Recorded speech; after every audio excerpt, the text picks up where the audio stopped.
их юмыг туршиж үзэх дуртай хүн байсан юм шүү.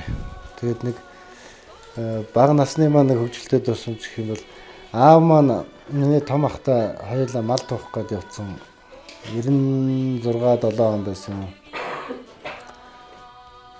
95 он ч байсан юм. Тийм байна, 95 онд юм.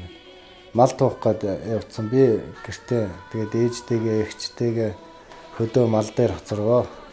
Нэг өдөр гүү сааж ирчээл гэртээ хөвтөж яснаа би гараал явсан гэсэн. Тэгээд эгч маань хараад энд юу хийх нү гэсэн чинь зэлэн дээр очиод зэлэн дээрээс нэг унаг готлол гэрийн урдуур айгүй хол явсан гинэ. Бүр хол аваачаал тэнд энэ унагаар яаш тавьж уралдуулах гэж байгаа болоо гэж ингэж хэлчихэл. Өөрөө дээр нь мордсон гэсэн. Тэгээд нэг унагтайгаал ерөөс гэрийн урдуур улаан гал зүй явсан нэг жоохон унаг чинь яаж дээр нь хүн тогтоход хэцүү шүү дээ. Тэгэл харж байсан чил хоёр тал дээр нь дондгож байгаа зүлэгний мохор руу толгоогоо игээл годроотод очсон.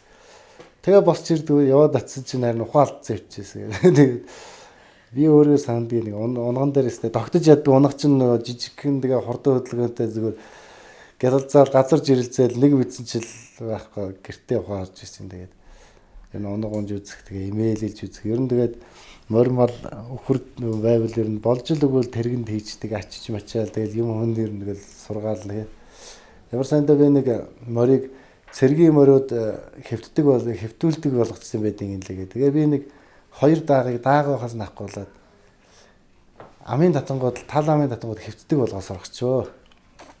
Тэгээд надаас өөр хүмүүс нэг унаад мэдэхгүй тэгээд яг то морь чинь нөгөө жолоогийн нургата давхгуртанд бариад жолоодоо явах юм бол зүгээр салгаа татангууд хэвтчихдэг болцсон байхгүй миний дээр нэг хөөрхөн хоёр дааг байсан. Тэгээд бүдүү морь болтлоо байсан. Тэгээ нэг өдөр аав маань гүү хураах гал явлаа. Манайха хааны задгаа устай сүддий гэдэг газар нутаглаад. Тэгээд тэнд задгаа усан дотор шавар дотор адуу зуны халуунд очиж зогсож чинь. Тэгээд аав маань нэг яваад гүү хураах гал нэг миний тэр нэг халдсан морь хэвтчихдэг. Унаал явсан чинь бөө шавар шавхаа болсон юм намайг загинсаар л ирсэн. Морь муузан сургаад тэгсэн чинь нөгөө адуугаа туух гээд амын салгаад татсан чинь нөгөө тэр шавар дотор хэвтчихсэн. Аав юм аа шавартай байлаа гэсэн.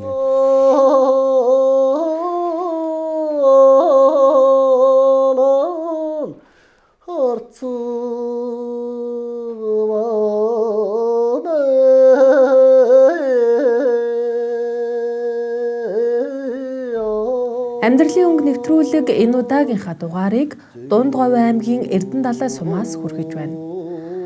Ган чулуун химээх энэхүү залуугийн амьдралын ирээн бараан эгэл сайхан бүхнийг үзэгч та бүхэндээ төлөвлөе. Сумын атманаас сүмийн пастор болсон энэ хүнд сум орон нутагтаа хүмүүсийг айлган ичээж явсан цаг байсан ч одоо тэрээр бусдын төлөө сайн сайхан зүйлсийг хийсээр явна.